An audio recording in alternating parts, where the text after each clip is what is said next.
This is the I Read Comic Books podcast, the very best podcast for regular comic book fans. I'm your host, Mike Rapin, and joining me this week, the two jokers you get in a box of playing cards. This week, I am joined by Nick White.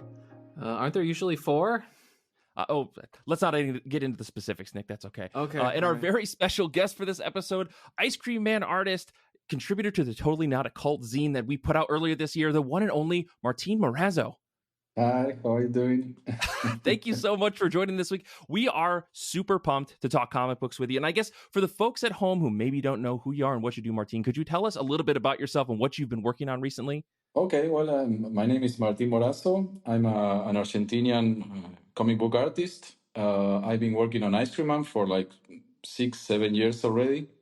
And recently I've been working on Superman, the Kryptonite Spectrum, Black Label DC book. Miniseries that I think we are issue 4 is coming out like in 2 weeks or something like that, and that's it. I don't know. I'm at home now, so ending the Sunday on the best way possible. Yeah. Well, you know, we're very excited that you're here. We are huge fans of your work. I mean, Ice Cream Man has been a thing that Nick and I have been dedicated to since the very beginning. Your Superman, the Kryptonite Spectrum book has been fantastic. I mean, we love everything that you do. But before we get into any further praise and we build up your ego any further, I have two legally mandated questions that I need to ask. And that is, how have you been? How have comic books been? Martin, let's start with you. What have you been reading recently? Oh, I've been reading recently Absolute Batman, I think. Oh, nice. Yes, I love that book. I love Nick's art, and yeah, it's been really fun. It's like I feel like it's really a fresh take on Batman. You know, like changing everything, and in a way so extreme that I'm enjoying it very much. Absolutely. Have you had a chance to read the annual that just came out, I think, this past week? Yes, I did. Yes, I read it yesterday. Yeah. What a crazy combo of creators on that, right? I think it was awesome. Yeah. Absolutely. Yes. Well, no, I'm glad to hear that you're digging on the Absolute stuff. Were you, when you were working on the Superman book, I guess you're still working on it, yes. Did DC throw you a bunch of comic books to say like, hey, get yourself up to speed, or were you just primed and ready to go with Superman stuff? No, I just mainly W. Maxwell. I think he's been a fan of Superman his whole life or something like that. So He had all the info, and I was for some moments like a bit, afraid, because he was, you know how we do work in Ice Cream Man, right? So and he was saying he was like, he's entering the museum in the Fortress of Solitude, so go crazy with the Easter eggs. And I was like, oh my God, I don't know what to put there, because little goblins is what Ice Cream Man in the background. Is that what I'm hearing? I've always been more of a Marvel guy, so I didn't read a lot of books of Superman. I obviously I read All-Star Superman. I read The Death of Superman. I don't know. I remember I read Legends, like a miniseries from the 80s, drawn by Sean Bill, But I was like, I don't know what to put there. Can I put the Ice Cream Man? Can I put it? No. See, that would have been my first question. Yeah. Can we just do an inadvertent crossover? Yeah. Yeah. That's great. Well, Nick, let me kick things over to you. How have you been? How have comic books been? What have you been reading? Things have been good. Got some reading done this weekend. As usual, it's me discovering and appreciating a book like two or 3 years after it's come out to tell everybody, hey, it's great. And then I'll just take credit for that. So I'm a belated influencer here, I guess. I read Where the Body Was. This is written by Ed Brubaker, drawn by Sean Phillips, colored by his son, Jacob Phillips. I've sat on this graphic novel for a while. I know we had Ed on the show. I know we talked about it at the end of 2023. I was going to say, Ed came on the show and told us all about this book, Nick. How have you waited so long? Look, I just have to say, who do you think really understands this book, okay? Do you think it's Ed, or do you think it's me? Okay? Who do you think is capable of grasping all of the nuance and subtlety? Ed, who wrote this book? That's great. Not to take anything away from him or me, okay? I'm just saying. It's gonna come back on, guys. Maybe not. Yeah, he's gonna ask me to take you off the show is what's gonna happen. But anyways, Martin tell us just about what you signs thought of off this book. immediately. He's not. Yeah. No. Look, like I honestly I judge this book by its cover and the title, and I was like, okay, it's another crime noir book. Clearly there's a body involved, and there's a dead body on the cover. I think I know what I'm getting into, but like that's not what this book is at all. Like that is not what this book is. Mm-hmm. In like barely, like a gun doesn't even show up until 75% of the way through this book, which is a weird thing to say about an Ed Brubaker comic. But it's really, really good, and for me it's more in line with like Reckless and Pulp of recent years, where it feels more lived in with like modern history than Criminal, where Criminal was obviously like very noir based, but it didn't feel as grounded in real events like how Reckless was really engaged in the counterculture of the 60s and the Weathermen, or how Pulp was obviously talking about the Wild West, and then also the fascist Nazi movement in America, not the current one, but the 1930s one. But I really, really, really, really enjoyed this book. I don't even know what to classify it as, because really it's just about, it's sort of like a reflection of a summer spent in your average suburban town in mid 80s America. You have this neighborhood, and it's laid out and it's diagrammed with a map at the beginning, which I like really enjoyed. Like I sort of remember seeing things like that maybe when I read, like, I don't know, Wind in the Willows as a kid. Oh, sure. Where they like showed where all the animals lived and everything like that, and it was just kind of fun to see that sort of layout again in a book. And like Brubaker like really riffs on and plays with a lot of our expectations of the tropes associated with like suburban discontent, right? We've got the latchkey kid who's got nobody to play with, and so they just have to talk to adults that like don't know what to say. We've got like the junky 20 somethings that are blaring their music and maybe dealing drugs. We've got the nosy neighbor with the binoculars ready to call the police, the bored housewife. We've got all these stereotypes going on, and it just sort of deals with getting caught up in their day-to-day drama, and finding out that maybe the teenagers are like doing the whole bling ring thing. And we've got all these little side stories going on, and the segues between these different narratives are so perfect. Just these little chapters. But what's so genius about this book, what I absolutely love, and what this is one of those books, I've talked about this before, like for me, when I read a book super fast, like that's not an indictment on it being like bad or shallow. Like it's it's driving for me. I can't put it down. This was a two seat, like just two sittings, and I completed this whole book, because the book jumps forward in time here and there with kind of a documentary style, where they're cutting to like, you've got the latchkey kid, but then it jumps forward from her being like 11 to her being 45, and she's saying like, well, of course we understood that this would become so much more important later on. And you're like, well, what do you mean so much more important? Or you're dealing with this cop who's like this power hungry guy in the neighborhood, and he's kind of bossing everyone around. And like, minor spoilers, but I think it's really compelling, and the book does this so many other times. They jump forward to interview this liquor store owner, and you're like, why are we talking to this guy? And the liquor store owner goes, oh, that guy was my coworker at the store for 5 years. He's not a cop at all. And all of a sudden the book jumps you back into the 80s, and you have this forbidden knowledge, right? This guy isn't a cop, but everybody else doesn't know that. And so you start to rethink through all of the things he's done. It's so genius. This is my favorite work from them in a while. It's perfect. It's just really, it's all vibes, as the kids say. It's all nostalgia. It's amazing. It's so good. I can't say enough good things about this book.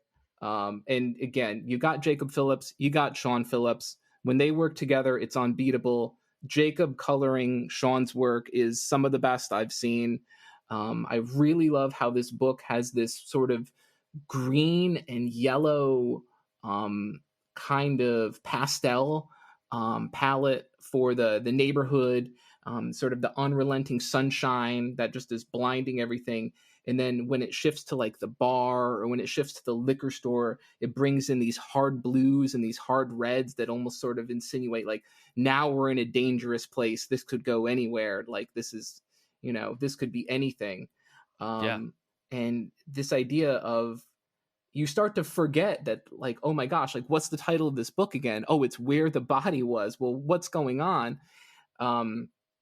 And then that's what starts to build this like internalized forbidding dread in you. Like, the book is almost not doing any of it. You just keep thinking like, when are we going to get there? How are we going to get there? Like, I keep seeing these little things making little inroads, but like, how are we getting to a point where like someone's going to end up dead, and who and how? Right. It's so masterful. I can't say enough good things about this book. I would almost say, I know this is going to be a hot take, I think this is better than Pulp. I know. Clutching at pearls over here, Nick. I know that is a huge favorite for a lot of people, but sure, I think this is better than Pulp. I am absolutely with you. Like, this was one of like the most riveting books from theirs in a minute when I read it, just because of the style in which they tell the story, again, with the multiple perspectives and the flash forward and stuff. You hit the nail on the head. Martin, if you had a chance to read this book, Where the Body Was by these guys? No, I haven't, but I want to now. Yeah. I mean, Brubaker and Phillips, I mean, they're an unstoppable, team. I mean, I pretty much, I think I've picked up every book that they've put out in the last decade, and it's like, how do they keep going and topping themselves? It's incredible. So yeah, definitely get on this. I mean, Ed was on the show a while back to talk to us about it. It was fantastic. If you like a good murder book, we like a good murder book on this podcast, so. Well, let me quickly talk about a book that I've been reading, or I finally got caught up on after Danny and Paul were on the show. And last time I was on, because I haven't been on the show in like a month. It's so weird. My own podcast, I haven't been here. But I was told that I really, really need to sit down and read Exquisite Corpses from James Tynion and Michael Walsh and a plethora of other creators that have been putting out this book. So I sat down and I read issues 1 through 6 as of a couple weeks ago. That was the latest issue that was out. This was James Tynion. I'm going to go through a whole murderer's row of creators here because there's so many people on this book. It's so interesting. That was a good pun. That was good. Yeah, I appreciate James, it. I mean, don't think I didn't catch it. That was genius. Another good murder book here. James Tynion, Michael Walsh, Pornsec Pichot, Chen Grayson, Jordi Belair, Tyler Boss, all on writing with Michael Walsh, Marina Ignazzi, Valentine Delandro, Adam Gorham, Claire Rowe, and Gavin Fullerton on pencils and then in inks, with Jordi Belair on colors and Becca Carey on letters. Crazy list of creators, because every single issue of this series has a different like co-writer and co-artist. I find this to be such a fascinating thing. Like, the book is interesting. It's about it's a TV show waiting to happen, where the great elite of the 13 colonies of the United States every year get together on Halloween, and they try to They send a killer to a small town somewhere in one of those 13 states, and they all have to kill each other, and the last person to survive that state becomes the dominant controlling force of the United States. It's a crazy concept. I found myself fascinated with it. I don't know why. I think the reason I hadn't read this series was because I got like some weird taste in my mouth about the first time I read issue 1. When I sat down to read 1 through 6 in a row, I was blown away by just like the pacing and the styling and just the cinematic vibe that you get in the first issue, as each of the different killers are presented in this like really unique artistic way, like very showcasey. Like, you could clearly see them cut to, there's a guy with a giant hammer and his name is Hammer Guy or something, whatever. It's very dumb. It's very fun. I really, really like the execution of this. There's drama and mystery and horror all together in one, as we're trying to figure out who these killers are and why they are why they're willing to be hired by these different statesmen to do this stuff. And it all takes place on Halloween, so it was very perfectly timely for me to get through issue number 6 right before Halloween. But yeah, it's very interesting the way that this series is handling writing and art, though. Like I mentioned, there's a co-writer and a co-artist for each issue of this, and that's because from interviews that I read with Tynan, he said that there's like a rotating creatives thing, like TV writers on a TV show, and it's intentional to try to get different tones for each issue. So while Tynan and Walsh have this Bible for like where they know the book is going, each issue has a different vibe about like how do these two characters that we know have to have a confrontation, how do they get together in issue 5 when we know we need to have this big moment between the two of them, and we hands it off to say Michael Walsh or whatever for that issue to write and say, let's figure that out. So it's very cool, it's very fun. I feel like when you're a quote unquote big shot like Tynan, you can kind of take these risks creatively to try to tell like a huge story, to take this approach for a creative process that I think for Martin, maybe for folks like yourself and W. Maxwell, like you kind of have to like, we only have this much time and this much, budget to do our book and blah, blah, blah. So it's very interesting. I've read through the first half of the series. It's going to be 12 issues. The first volume is out, which covers issues number 1 through 4 and came out as the classic Image 9.99, which is very impressive. So this will be a nice little like 3-volume series that you can get together. But I think it'll be fun to get collected as a different book. I think as one big book. I think this is going to read fantastically, but like, I'm on board to getting caught up and reading this month to month because each issue has that perfect like week to week. I need to know what's going to happen, like The Walking Dead or the Game of Thrones of their time, where you're like on the edge of your seat waiting for this next issue to come out because you understand the concept. People are going to kill each other and somebody's going to try to figure it out and stop it. And it's very classic. But I think the style and the execution is very interesting with the different voices and like the subtle differences in art every single month. So I'm pumped to read the rest of this. I know there's even more folks coming on board, I think, as the issues go on. So Danny and Paul, they successfully got me hooked on yet another Image book. Who'd have thought? Not that that's a hard sell for me in any capacity, but yeah, I'm very happy that I actually sat down and read this at all. But Martin, have you read this at all? Have you seen this book at all? No, I've seen it because I was checking that. I'm sorry, I was looking at the computer because I did a sketch cover at the NYCC, which was on a sketch cover of issue 1. So I flipped through the pages, didn't have the time to read it there, but yeah, it looked really beautiful. Yeah, I did a character like with a hole in his head or something, like somebody asked for that. A character with a big mustache that appears there. I cannot remember the name. Yeah. I think is that the hammer guy? Like yes, the big hammer. He's got a huge hammer. I think he's some sort of Italian or a Spanish guy. I'm not sure, but yeah, he had like a big mustache, and I had to make him like with a large hole in his head, like something almost Terminator 2, like like oh, cool, with the head like very cool. Yeah, very it was cool. Pretty fun to do. Yeah. It's a fun series. Like I said, it's an interesting thing to see how they're building it out with the different artists each week, because it's so weird. Like Michael Walsh has a very specific style that I recognize like immediately. But then as they've brought in all these other creators, like I know Valentine the Landros. I spent a lot of my college years reading through the X-Force series that he was doing, and like I really love that guy's work. But reading issue to issue, I was like blown away about how I could tell there was a different artist on the book, but they conformed to like these clear rules that they had set up about like the setting in the world. And like, I think the coloring by Jordi Belair being consistent also helps a lot to keep the same tone. Yes. But man, oh man, it's such a cool book. I really like this experimental idea for like rotating in creatives to like get more people on a book and also allow for like these subtleties between each issue. So yeah, looking forward to reading the rest. But before I blather on any further, let's move on to comic books that we are looking forward to reading next. Comics on the top of our pile, whether they're new or old, or just something you're trying to get off of your shelf.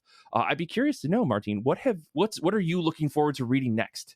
If not some of the books we've already talked about today. I got at NYCC. I got Drome by Jesse Lonergan. Jesse Lonergan. Yes, because I was with a friend there, Kurt, from Comic Con Art, the guy that sells my original art, and he was sitting by my side reading that book, and he was like, "Look at this page. This page is awesome." And I was like, "Hey, that really looks good." And I know Jesse's work from many years already, but haven't seen that book. So I went to his table and bought it from him. Nice. So I said I have to read it on the plane going back home, and I couldn't do it, but I have it there on the bookshelf, and I have it. It will be my next thing, and I'm really excited about it because it looks so great. Yeah. Absolutely.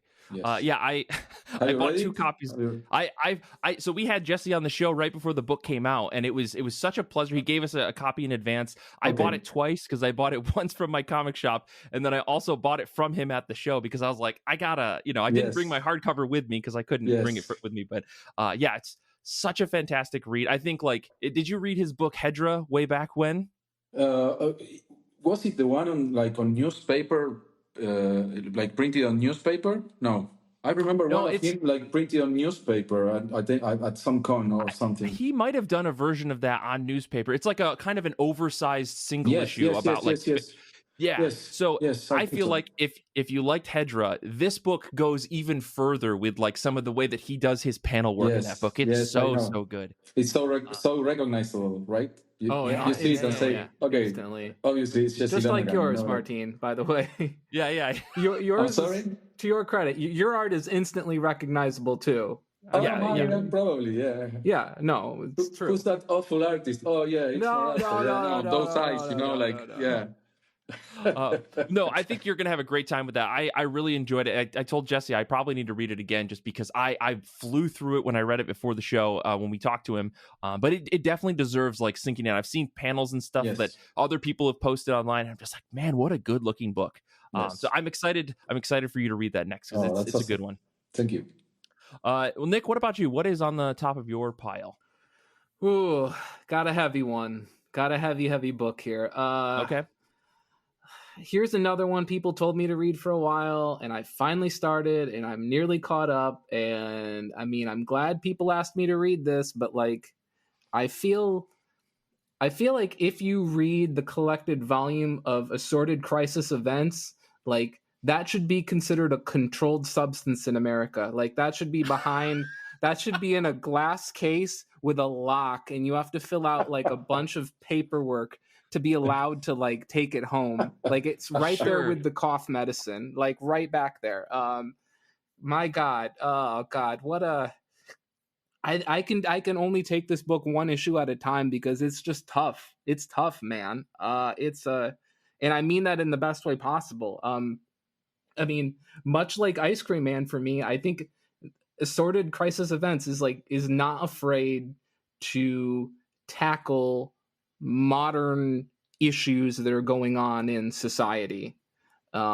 Especially, I was just reading, Martin, I was just recently reading the, not the haunted house one with the one shots, but the issue that preceded it, I think, where it's like the haunted house and it's got the 3 doors in the basement. And whew, what a weighty issue. Oh my goodness. What a tough but relevant and important issue to be reading these days. And Assorted Crisis Events for me is like very much in that same vein of like, let's look at these issues. And I think while Ice Cream Man for me is frequently tackling them from like where things stand currently in like just a modern day and age setting, Assorted Crisis tends to frequently look at least for me, the difference is it looks at like, what happens if we let this thing play out to like the 11th degree? If it like really, if we push it 20, 30, 40, 50 years into the future or whatever the terrifying extreme would be. And so I read issues 2 and 3. And for those who have read this book or you know, are trying to get a refresher, 2 was the one about the guy who works on the kill floor in a slaughterhouse. And we keep sort of like, I mean, this book has got me rethinking going vegetarian, you know? Yeah, I was gonna say you could leave it because it's a heavy book. 2 is maybe the heaviest issue I've read in a comic in a very long time. It's so tough, but the truth is, right, that like it goes through so many difficult, like nightmarish things, and like when you sit back and look at it, you're like, this sounds terrible, but like this is really like a lived in reality for so many Americans, right? And just and immigrants writ large around the world. Just a clever book. And I totally forgot to mention, this is obviously Dennis Camp, who did Maxwell's Demons, 20th Century Men, with Eric Zwodzky on art. Yeah. Who did Headspace and Lastborn. So I read that one. I also read the third issue, which again sort of deals with this idea of there's two nearly identical towns, both called Hearth. The difference between them is that one of them is much further along in terms of the rate at which global warming and all of the related environmental issues, they're like dialed up to 11. They're progressing so much faster. And you end up having this weird, interesting moment where the citizens of this Hearth, which is rapidly going away, which is being destroyed, are given this unique opportunity to be immigrants or invited into the world of Hearth 1. And it's worth reading all by itself. I don't want to say anything more about it, but it's a great thought experiment. It's really an interesting thought experiment about what that would be like. It's such a what a beautiful book, but what a tough book that is. Again, like I see a lot of parallels between this and Ice Cream Man.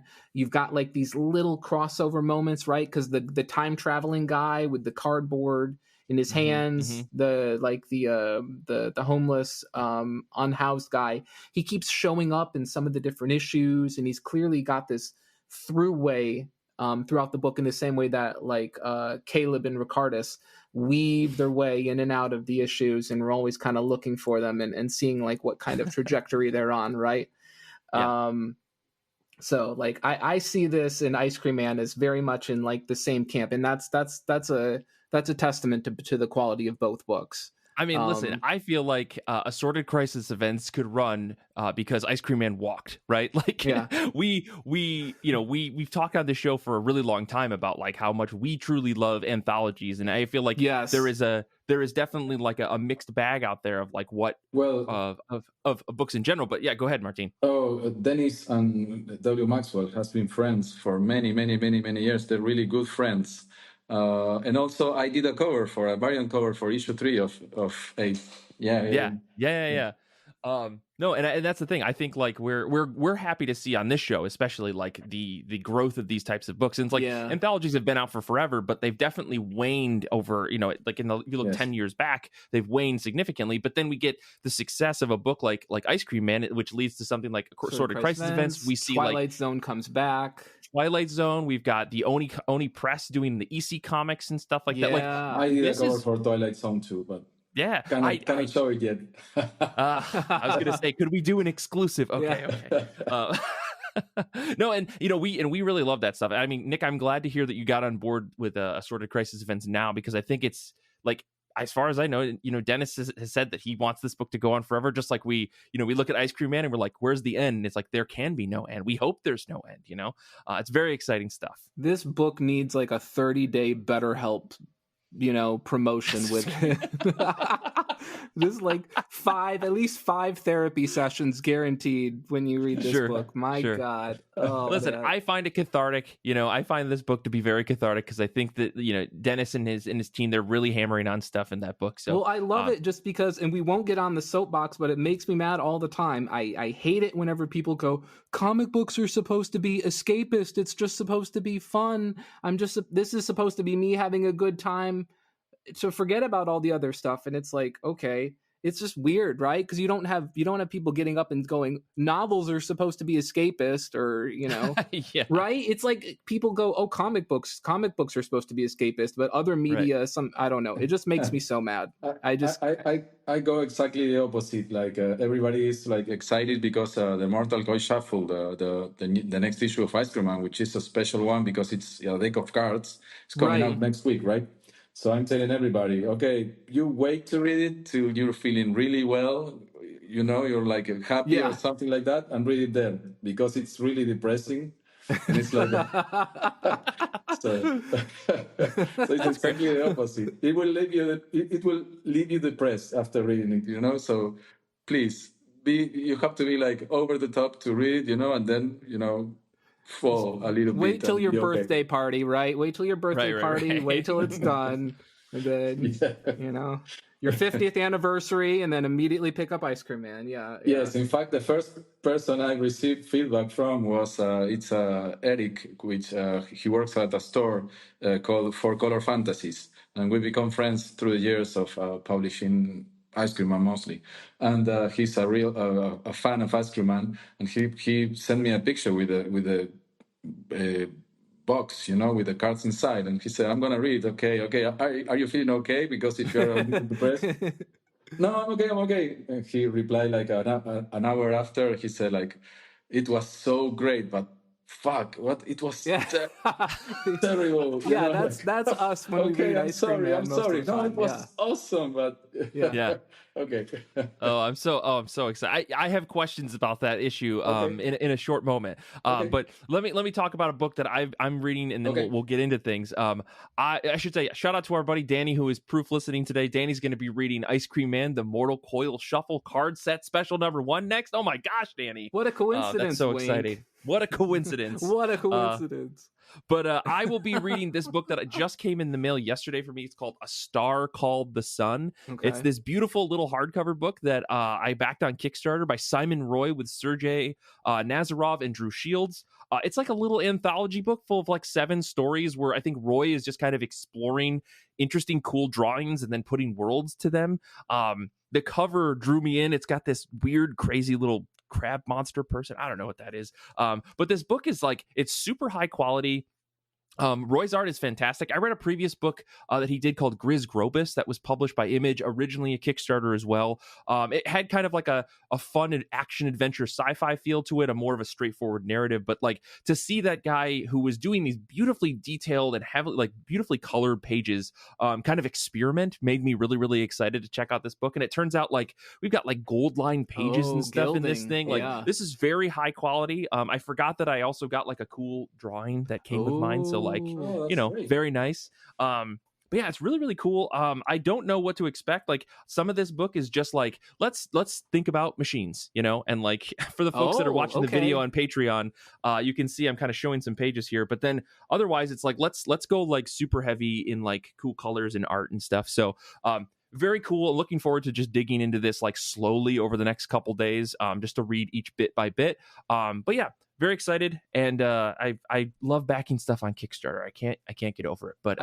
I'm really glad you showed me the inside of this book, Mike, because I had a moment like about a week ago where I realized, Martin, you have to understand, Mike brings on all these books from these Kickstarters that I think like only 40 or 50 other people have read. And so he brings on these books and he's like, have you read this? And we're like, no one even knows what this is.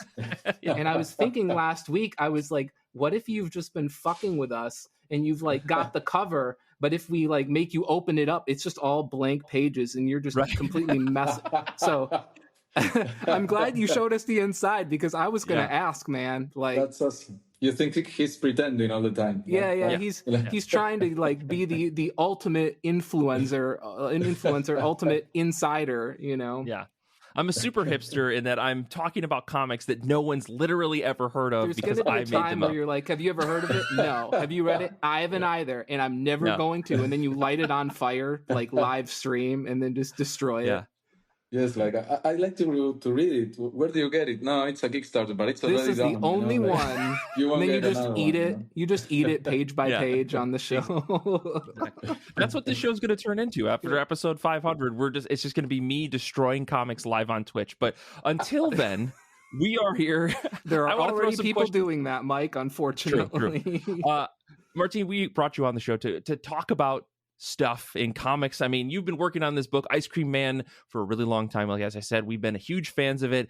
I gotta say, Nick and I have been pretty obsessed. I think that's when we first started talking. You might have seen a clip of the show at some point, and Nick and I were throwing out all sorts of wild conspiracies about how this story connects together. I mean, we've been obsessed with the quote-unquote lore of Ice Cream Man. I think we talk about it on all of our individual episodes. So I gotta know, like, we think that there's something there. I think in other interviews, you and W. Maxwell have said there is not something there. So I gotta know, is there something in the background that we're missing and we're maybe on the right page, or is this just you guys having fun and kind of stringing things together and drawing stuff for fun in the background?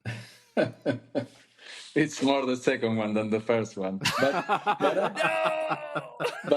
But I think you motivated one issue, right? Issue 41.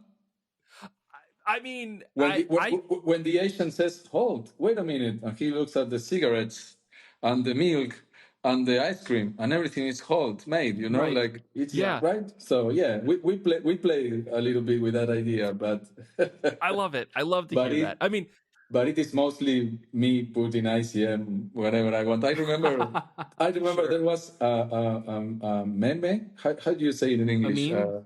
A meme that Yeah. it was like the guy with the crazy wall behind. Oh, the aliens. Am I right? Yeah. No aliens. Oh, no. It's from I think it's from another series, but and somebody was saying like the guys from IRCB thinking a conspiracy theory about ICM, and me below it was like the guy from the office, Shim from the office, and it said Martin Morazzo being like, I like to put ICM wherever I want, like. Oh, are you thinking of Charlie from It's Always Sunny, where he's pointing at the cork board with all the lines on it in the straight? Yes. Okay, Yes. Yeah. I'm with you. There was a meme. That's us. I remember I said, I don't know, somebody posted. I don't know if it was one of you, but I remember. Yeah. Maybe. And it was, I'm Shin. I'm not the other guy. Like.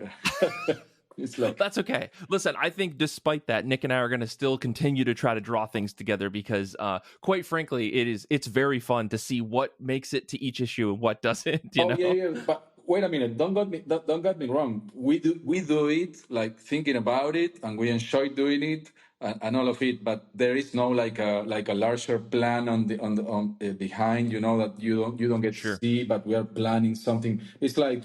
For example, do you remember issue 38, which was the clone ones, the guys inside that like a fort? Well, he was raking leaves all the issue, right? So. Oh right, yeah. Gary, right?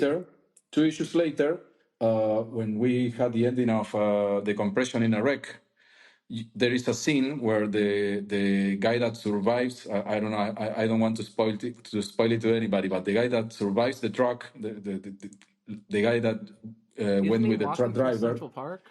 He was in Central Park, so yeah. I threw a Gary raking leaves, so he left the fort, but he's still raking leaves. But I do it thinking about it. It's not like a random, like a So, what does it mean? The guy escaped the fortress and everything, but he's still raking leaves because he was made for raking leaves. Like a.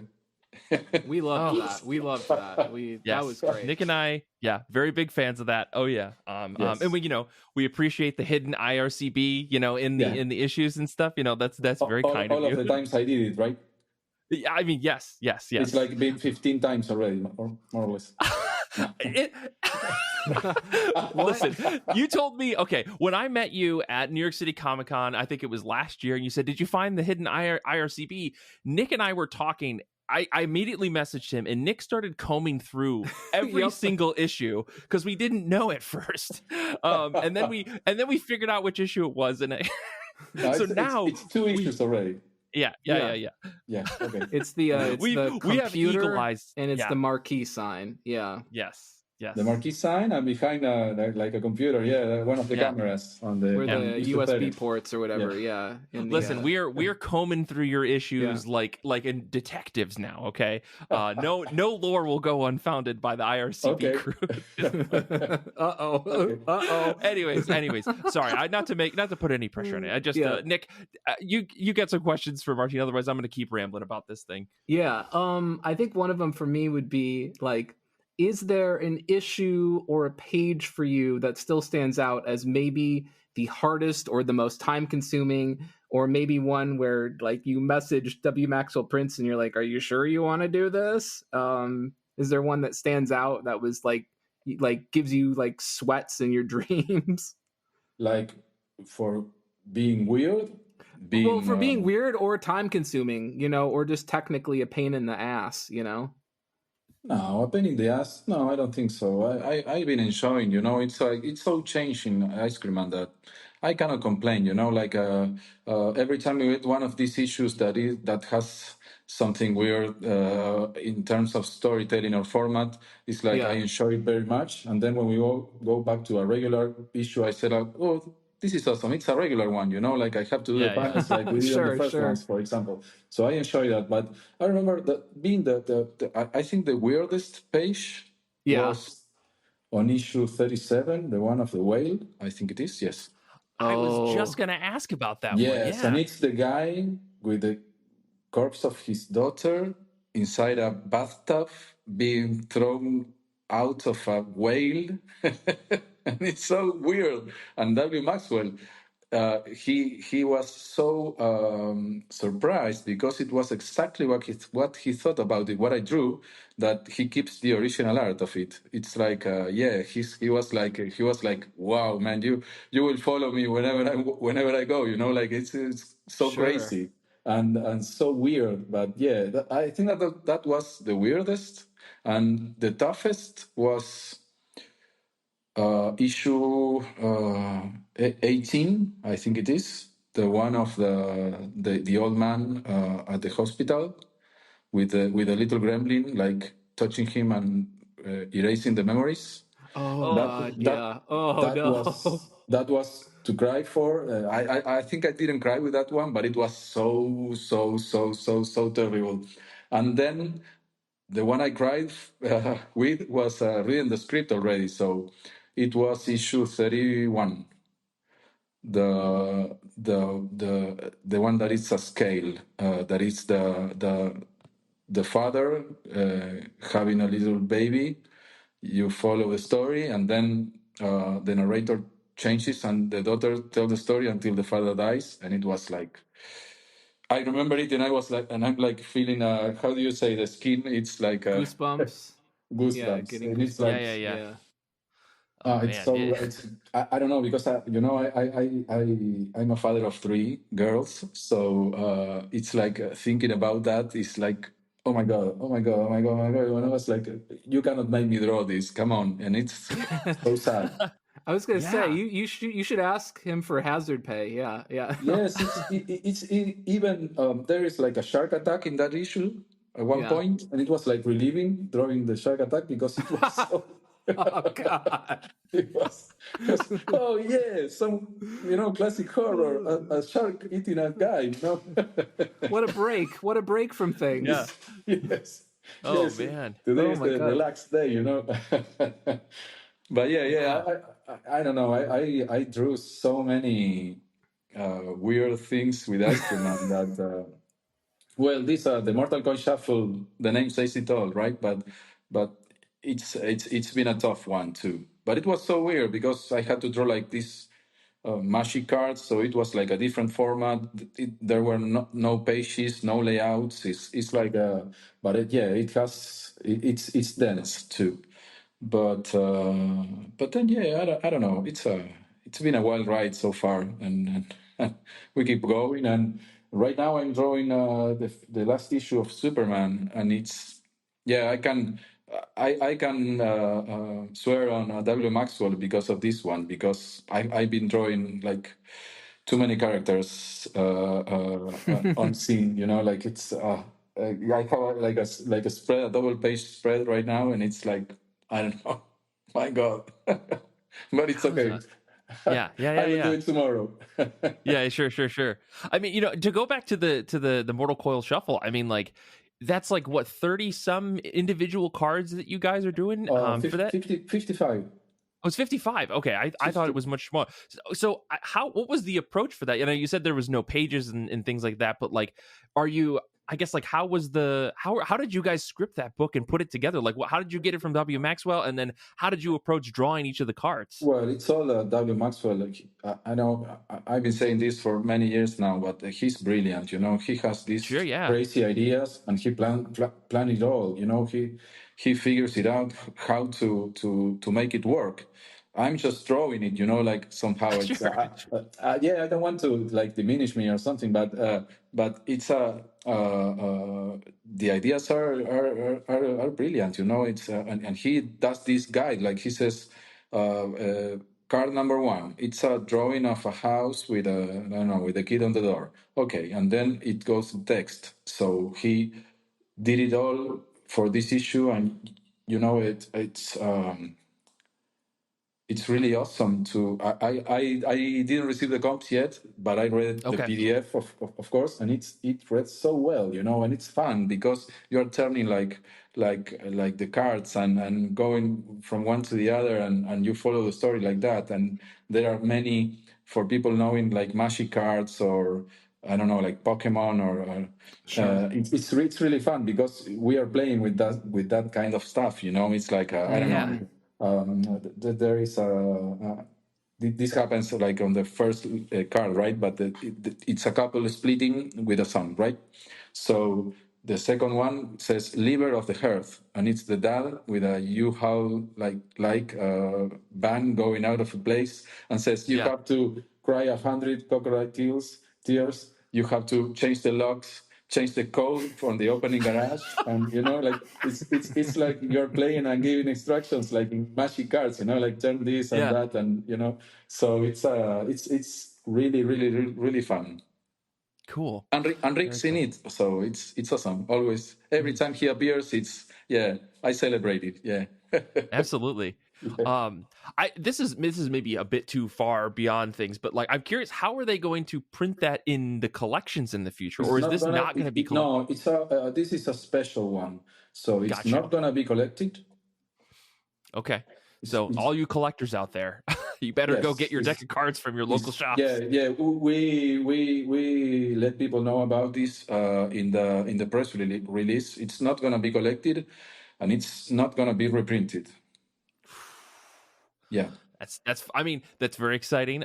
Not for any real collector reason. I'm getting my copy. I'm very excited to have it, and I'm going to put it up with the rest of my Ice Cream Man stuff. But like, it's such a unique idea. Like, I was floored when I heard about it. I was like, how are you even going to do that? I'm so excited that you guys were able to do it with this series. Like, oh, it's so cool.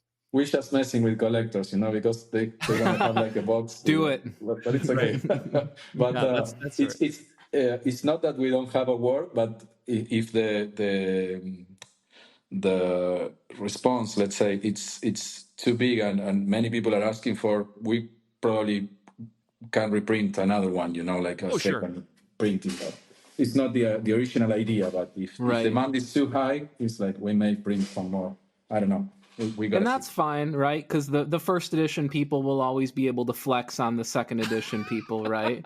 Right. Absolutely. These ones these are the black bordered cards, and you just have the white bordered cards. Yeah. Right. But if we'll do another one, I guess we'll do like a foil card or something like that. To mess with collectors more. Oh no, don't do this to me, Martin. You're killing me. Martin, it seems like you're a little too well versed in this. Like, do you play Magic or something? Because it feels like... Well, I've been working for many years in comics already, You know.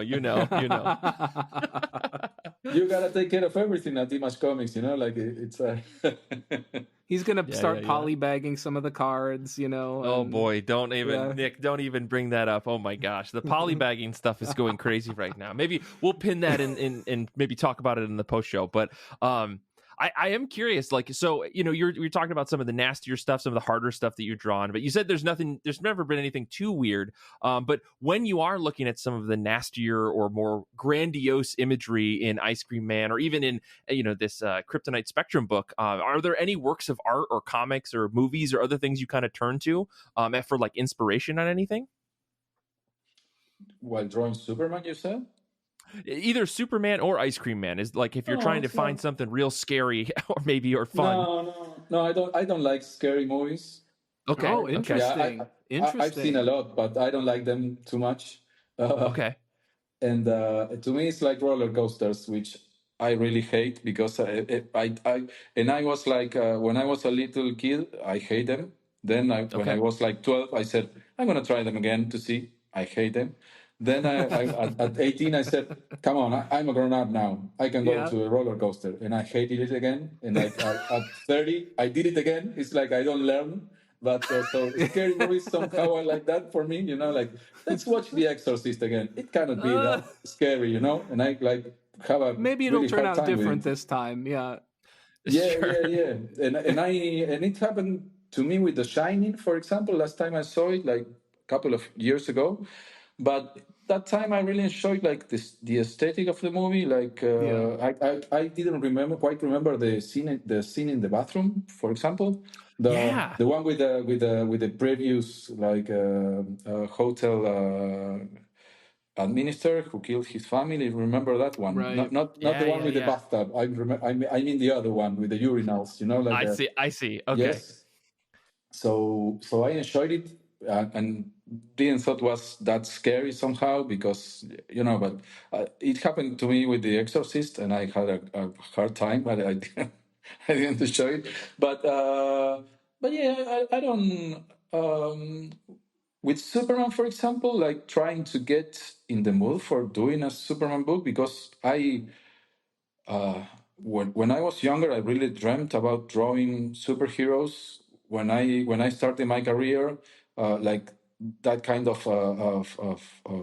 desire, like turning to something else, like working on something interesting that I enjoy drawing, and like it's not it's not we are trying to sound bad. It's not like it's not what I particularly want for in my career, like drawing superheroes. It's awesome if I do them, but it's Yeah. okay if I don't too. Sure. The thing is working on something that it's interesting that I can enjoy somehow. And when there was like the chance of doing a Superman book, I said, okay, we're gonna do superheroes and Superman. Oh my god, like I feel some pressure, like Yeah. a Superman book. Oh, fans are gonna kill me because they won't like my style on Superman, like it. Well, But it's fans okay are very because reasonable, Martin. The fans are yes. super reasonable. I'm messing with you. They'll Yeah, but understand. They'll wait a get minute, but it. it's a black label book, so black Right. label. So somehow I don't have that pressure because it's not Action Comics or Superman because Sure. fans would kill me there. But Right. I remember I went to a local comic store and I got like the Seasons, I think it's called, a book by Oh, Tim by Sale and Chef Remender? Love. I'm sorry. The is that Remender? The Seasons? No, I think it's Chef Love and Tim Oh, Sale. yeah, Jeff. Oh, it's a the Superman Yeah, for the all four seasons. a seasons. Man for All Yeah, Seasons. yeah, I man. think. Yeah, Yes. there we go. Yeah. I got this Okay. one, and I got All Star Superman because I have it. I bought it by the time it came out, but I have it in floppies, and I moved recently. Yeah, There it exactly. is. I moved recently, so it was impossible for me to find the floppies, but I did get one. This one. Nice. It's in Spanish. An Spanish edition. Like to get in the mood for Superman, and yeah, it was awesome, but I do not trying to find movies or other books to inspire. I don't know. It's like I'm really used to get down to the studio and start drawing right away. Like have Yeah. a cup of coffee, something to eat, and I start drawing right away. Sometimes I do the warm ups, which usually helps me like get in the mood to draw.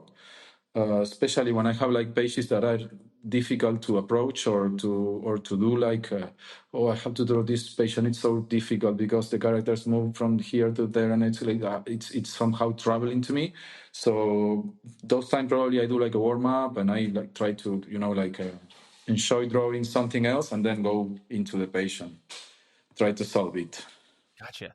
I mean, the only reason I ask is because I know that there are some folks like we've spoken to in the past who are just like, I put on like 20 horror movies and I just kind of let them play in the background while I'm drawing and stuff to like kind of just feed the energy into what they're working on. So it's interesting to just hear how different people process their work and get into things. Yeah. That's really cool. But Nick, I do want to steal this question from you, but maybe you could ask it about other superhero books because I know you had one that you were sitting on. What did I say about other superhero books? What is this? Other established series or characters. Sure. I guess. Yeah. I guess I feel like this question gets asked a lot, but I haven't heard it asked yet. So I am curious, like, is there an established franchise or a series of a series of characters or something that you haven't worked on yet, but you would like to? And I know some creators don't want to like put that out into the universe because they feel like if they like say it, then it won't happen for sure. But we've got connections. No, We can make this happen, Martin. not Yeah, Jesse Lonergan on. particularly. Anything's possible from here on out. Sure, I'm sure. I don't know. I don't know. I think I guess the things I enjoy the most reading, like Swamp Thing Okay, or I can see I you don't doing know. that. Yeah, yeah. Maybe something like that. But I do not like. I do not like dream of drawing. I don't know. Like Yeah. I was an X-Men fan, but I'm not sure if you said, "Look, there you have it, draw X-Men." I would be like really stressed. Yeah. Hey, So you drew a fantastic gambit in my book. I'll just say that. I yeah. appreciated that gambit that you drew for me. Okay, Okay. well, it could be fun. I don't know, but what I enjoy the most is like working with a team that I enjoy working with, like Yeah. W. Maxwell and Chris O'Halloran. It's like I think I do anything with them. So whatever Yeah. they want to do, So if W. Maxwell comes by and said, "Hey, there's a chance we do X-Men," okay, let's do it. It will be awesome. And if he says Yeah. like, "Oh, we're gonna do like a Robin book," Robin? Okay, let's do it. It's fun, Like I Yeah. never dreamed or even thought about drawing like a Superman book, and I'm doing one with them, so it's Yeah. awesome. Absolutely. Well, I've got one last question from our buddy Danny, who's proof listening today, that I think is a great way to just wrap up this episode. Speaking of creative teams, Okay. issue 43 of Ice Cream Man had a ton of different creators on it. What was it like working on something that wasn't W. Maxwell's script for Ice Cream Man? Crazy. It was yeah, it was crazy, and I had to like switch my mind. Like everybody wrote the scripts differently, Yeah, so it was sure. like well, Grant Morrison, for example, I never thought I'd do anything with Grant Morrison or many of the creators that are there, and so it was really awesome. But if you see like the script for the second Grant Morrison story was really brief because it's based on something else. So the one the Colonel at Home with the Colonel of the one from Apocalypse Now, that was really brief. But the first one, it was like, oh my god, I have to search off these references and things and try to understand and all of it because of one page. Come on, it was like but it was so awesome, and I thought it was I really love that page, and since it was based or somehow in a Gustave Doré illustration, I tried to do that style on the page, and it was really crazy. And that issue was so much fun and so crazy, but it was tough. It took me more than a regular Ice Cream Man issue, let's say. I remember I enjoyed Matt Fraction's story very much too. He kind of cheated a little bit because it was a 25 panel page. Oh no. yeah, but it was okay. Maybe it could have been awesome in 5 pages, Oh, sure. 5 pages of 5 panels each. But it was awesome anyway. I have fun with many of them, and it was really, I don't know, great and weird because receiving a script from all of these people so much so experienced in the comics medium, and it was like, okay, I'm gonna draw this, and I was like, by Grant Morrison, okay, I'm fine, I'll do it. Have a little bit of a fanboy moment, like Absolutely, but I was like, okay. So yeah, I think it turned really well. absolutely. It was weird, but to me it was really great. Yeah, I enjoyed it very much. Yeah. Well, I'm sure that all of our listeners out there did too, just as Nick and I did, and Danny, who's proof listening. I think that is where we're going to wrap up today's episode. So, Martin, thank you so much for coming on the show today. If people are curious, where can they find you on the internet if they just want to see what you're working on, what you have coming out soon? Oh, I'm on Instagram, on Twitter, X, and Blue Sky, and I'm on Martin Morazzo with double Z in the last name. So it's you can find me there. Awesome. Because we'll I make have sure a to put. site which is martinmorazzo.com, but it's not that big. It hasn't been updated like in 3 years or so. 2026 goals, right? No, I don't. I don't think because I'm not gonna update it anyway. Sure. Yeah. Well, we'll check in with you next year and see what happens. But anyways, Okay. Thank you so much for coming on the show. This was such a blast. We really appreciate us chatting comics and everything today. We'll make sure to post links to everything in the show notes. Everyone out there, you should go read the next issue of Ice Cream Man that comes out, I think, a week from this episode's release. And if you haven't checked out Superman, the Kryptonite Spectrum, please go get that. Pre-order the trade that I'm sure is coming out very soon from your local comic book shops. I think that's going to wrap us up here. Thank you to Nick for being on this episode. Thank you again, Martin, for being on this episode. Thank you to Danny for proof listening. Thank you to Zander for editing. I think that covers everybody. Thank you out there, everybody who's listening live. Until next time, comics are good, and so are you.